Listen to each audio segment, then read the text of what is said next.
The Gambia Health Ministry expressed concerns over border management across the country. African Union latest report predicts for bleak economy for the continent amid the impact of COVID-19.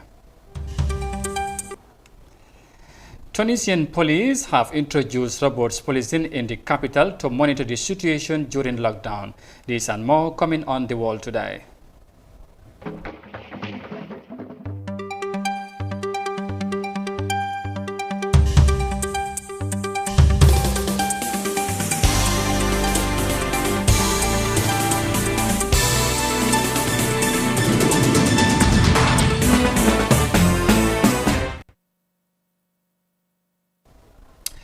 Hello, it's 1705 GMT here in our studios in Banjul. You are watching the World Today News Bulletin on Africa TV. I am Amadou Kante, and now the news in detail. Now, following the outbreak of the coronavirus global pandemic, efforts are being made to prevent the movement of people from one country to another. Jiboro is one of the 9 formal entry points to Gambia from Senegal. In addition to the security installation there, a functional health post is available for the management of possible cases of the COVID-19. The borders have been porous is a concern by the Ministry of Health and Social Welfare. Here is more of that in this insert. Our challenge is that the borders are porous. The borders are very porous. You know that there are some border villages that have part of the village in Senegal and the other part in the Gambia. So that is a big challenge. So that's why we have been asking the communities also to be vigilant. And we're getting a lot of support from the communities. When they see people, I think the communities are aware that the efforts of government are geared towards protecting the whole country, of course the communities included. So they are alerting us when they see such cases. Recently at Tanje, a number of boats from Senegal were returned. Were returned by the Navy. The Navy is intercepting a whole lot of boats, carrying passengers at various points. That was Gambia's Health Minister there speaking, Dr. Ahmad Lamin Samate. Now, my colleague Ibrahim Abba, who was earlier on the post there, is of course is here to share his experience there. Now, thank you very much, Ibrahim, of course, for joining me. Now, what was the nature of the border post in the West Coast region? Thank you very much, Amadou. And then this is a typical border between Gambia and Senegal, where definitely communities are so much integrated, and then that it is very difficult to know what the border means, because one people are in the other end and the others are on the end, but they share everything. Geographically, traditionally, these are people who live together. So the border at Jiboro is no exception, which makes it very complicated for one to talk about one side and then leaving the other side. And now, why is the Ministry of Health so much concerned about the border post? Yeah, the ministry is concerned because government has taken measures to shut down border just to cope the COVID-19. But again, you realize that they need to rely on the community, the people on the ground, to definitely, help as to what cases are coming in and out of the country. This is now to get people. Will the people be very happy or openly reporting cases? Because it's like reporting their own relatives. That's how it looks. So right now the border is shut, and then but who is reporting who is the case? Because as far as the belt between Gambia and Senegal, especially in that West Coast region going towards the Jaras, is so much together that you barely can differentiate who the people are. Interesting. Now let's talk about the security aspect of things. You were there. What did you see on the ground, especially at the Jibora border post? Yeah, right on the main road, security, you have the immigration, the police, the drug enforcement agency, and even the intelligence officers. They are visible and they are doing their job, because even upon our visits there, the iAfrica crew was requested to explain as to what is it doing there because they don't want anyone to cross the barricade that they put there. So you realize that, you know, the police and the officials who are in the security aspect, they try to make sure 24 hours they are watching as to who is crossing or who is coming in on the high road. But what happens behind the scene or on the offside, the non-formal border points is now the concern. But as far as the main road is concerned, so the security is very visible and acting upon their, you know, mandates. All right. Now, just finally, what does it mean if the minister is raising concerns at this point of the time when everybody's focused in fighting against the pandemic? It means a lot because knowing that Senegal, the number of coronavirus cases in Senegal are in hundreds now, and the number of, you know, possible cases that the Ministry of Health in Senegal is dealing with is a lot. So Gambia is sharing the same border with Senegal. You know, the ministry is concerned because no effort can succeed in the Gambia without having the Senegalese or our neighbors who are the immediate neighbors to be also tackled about, because you now know that even at the sea level now you see people coming, those who are not able to come through the border are now using the sea to come over. So it is up to the two governments, which they have been doing.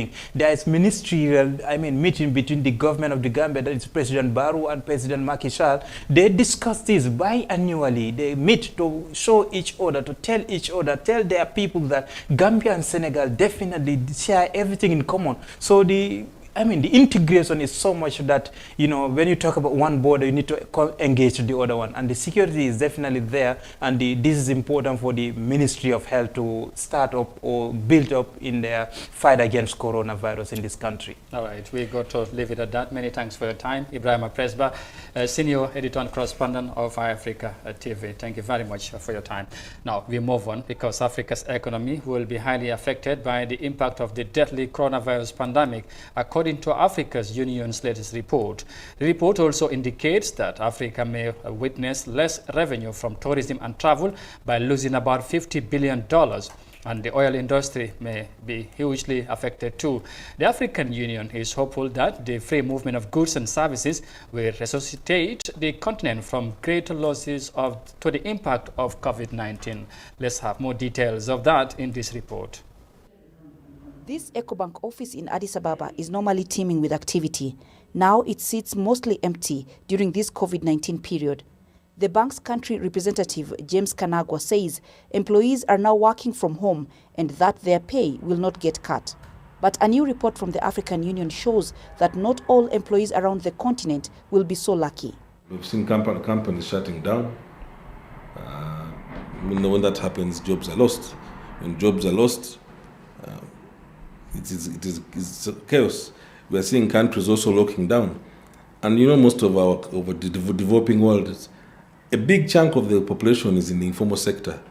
These live by the day. You find a taxi driver, he's earning as he's working. The taxi driver, he has to pay some fees at each bus stop. Then in the markets, those food vendors and what.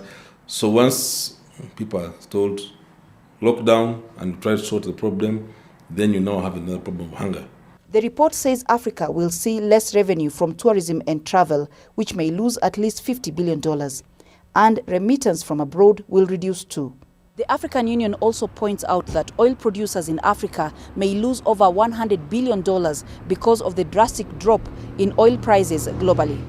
Big producers like Angola and Nigeria will reportedly lose at least $65 billion in income. The price at which Nigeria had done its budget, which was it 57? They had done their budget at $57 dollars per barrel, and now they are facing about $30 per barrel. You can see the significance of the budget hole that is going to emanate from this. And this is, of course, as you would imagine, is actually going to put pressure on the Naira, and with that, a lot of the other macroeconomic issues are going to be impacted. Experts say COVID-19 requires individuals to change their spending habits. For instance, if you're building a house, it's not yet complete.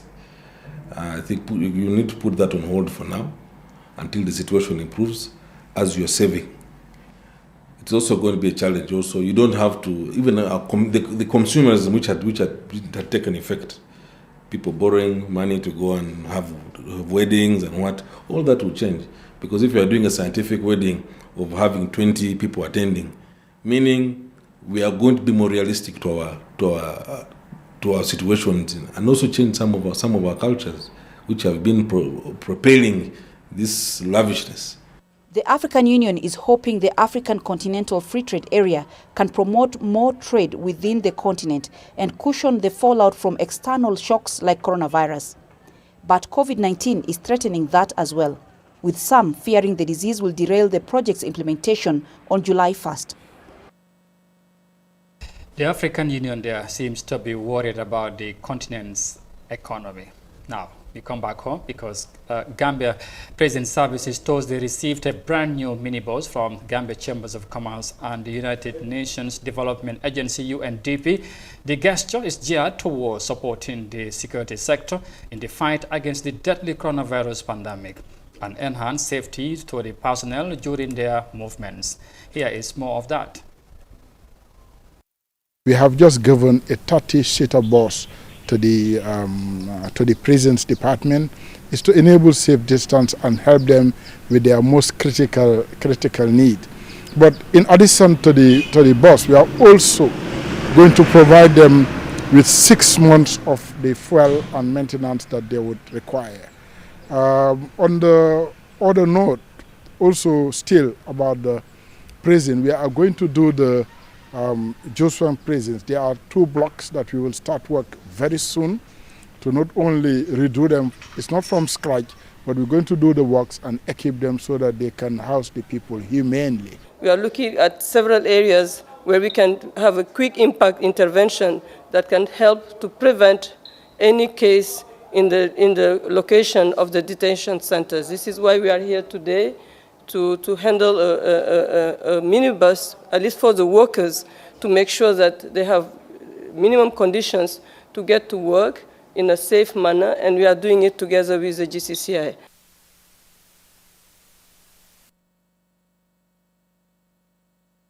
It's at the day of the UNDP. They're speaking. Before her, you heard from the GCCI president. With that, we will now take a short break and come back with the remaining of the story. Stay with us. We'll be right back.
Welcome back. You are watching the World Today News Bulletin on Africa TV, and now to the rest of the stories. Now, more than 60 migrants have been rescued by volunteer crew under the CI, an organization concerned with the safety of people at the sea. Libyan had sought gunfire, creating fear in the work of the humanitarian activities, but that didn't stop the operation on the Alan Kurdi. Let's have more of that in this report. The crew of the Alan Kurdi rescued 68 people from an overcrowded wooden boat in the international waters of Libya's coast on Monday morning. The distress call had been lodged by alarm phone and was immediately forwarded to the responsible authorities, during which a Libyan-flagged speedboat endangered the work of CI's rescue crew. After shots were fired in the air, About half of the people on the wooden boat jumped into the water in panic without life jackets. The rescue boat crew deployed life-saving appliances and a so-called centifloat to save the people from drowning. After the situation calmed and the Libyans started to back off, all the people in distress were supplied with life jackets and taken on board the Alan Cody. Stop, damn it! Hey, stop! Stop! Don't go near her. Go near her. Stop! The organization CI was founded in 2015 and has saved the lives of several thousand people with the modified fishing boat CI and Seafosh. The Alan Cody was the first ship in an aid organization in the central Mediterranean under the German flag. More than 1,000 volunteer crew members participated in over 70 missions to save over 15,000 people. Reporting for iAfrica News, I am Aminata Job. And from the report there, next we head to Tunisia, where authorities in the country have devised new means to control the spread of the coronavirus in the country. Since the general lockdown, police have deployed robots to patrol in the capital to maintain protective measures during the lockdown. Citizens have also welcomed the initiative and hope that it can be expanded to areas to further control the deadly virus. Let's have more of that in this report. A guard robot is patrolling in the capital city Tunis. This scene has become familiar since the beginning of the general lockdown and the coronavirus outbreak in Tunisia. What are you doing here? Show me your ID. Are you aware of the general lockdown measures? You must respect the rules and go home. The robot is a four-wheel drive mobile base powered by electric motors and batteries, allowing it to patrol for up to 8 hours in the governorate of the Greater Tunis district. Tunisia is fighting a deadly virus and disease. The Commission of Security and Defense at Parliament approves the use of robot and the latest technology to protect citizens and security agents from COVID-19. Citizens are proud of this made in Tunisia robot. The machine can ask questions and interact with the public. Without the coronavirus crisis, the robot would never have been used. The authorities seized the opportunity for public interest. I respect the robot like any police agent. This is a good initiative. We hope the technology and robots will also be used in the health sector and the administration to limit direct contact and stop this contamination. A remote interface is provided with Pearl Guard. It allows policemen to manually control the robot remotely from the Central Command Unit at the Interior Ministry or any police station or patrol across the country. Innova Robotics has developed a new machine which is dedicated to healthcare. The system was built for elderly people to keep social contact with their families. The updated version will be used at hospitals to communicate with patients infected with coronavirus. New means, of course, started there to control movement of people in Tunisia in the fight of COVID-19. Now from Tunisia, next we report on matters of Egypt and Sudan, because Egypt and Sudan have begun operations of the electricity grid link in the two countries after 1 year of completion. The North African country was struggling to kickstart operation, but its partnership with Sudan has provided a way out. In recent years, Egypt has invested billions of dollars to upgrade its power production capacity with a view to expand its power supply to neighboring countries. Let's have more of that in this report. The infrastructure for connecting the power grids in Egypt and Sudan has been ready for 1 year. But since last April, Egypt has been struggling to find the right time to operate it. Deepening business ties deepens political relations. Electricity from the Ethiopian dam is very close to Sudan, but it will be a burden to the Sudanese economy to connect that power to the north of the country. Sudan consumes about 1,500 megawatts, which doesn't make it attractive to Ethiopia. Currently, the electricity connection has a capacity of 70 megawatts at a voltage of 220. The next phase will see it rise to 300 megawatts. In recent years, Egypt has invested billions of dollars to boost its electricity production capacity. The country now has the capacity to export power to its neighbors. By May, Cairo is expected to sign another electricity interconnectivity project with Saudi Arabia. Egypt is becoming a regional power hub. Sudan is the first step towards fulfilling the Europe-Africa interconnector, a continental power grid with a 2,000 megawatt submarine cable that will go through Egypt, Cyprus, and then to Greece. And for that purpose, Egypt is currently finalizing plans to expand its Sudan's interconnector to become 3,000 megawatts. Egypt and Sudan partnering, of course, to empower or to support electricity power in the countries. And of course, with that, we would bring this news bulletin to an end. But for more details of that and other stories, you can also log on our website on iafrica.tv. Many thanks for the pleasure of your company, and do stay safe. Bye for now.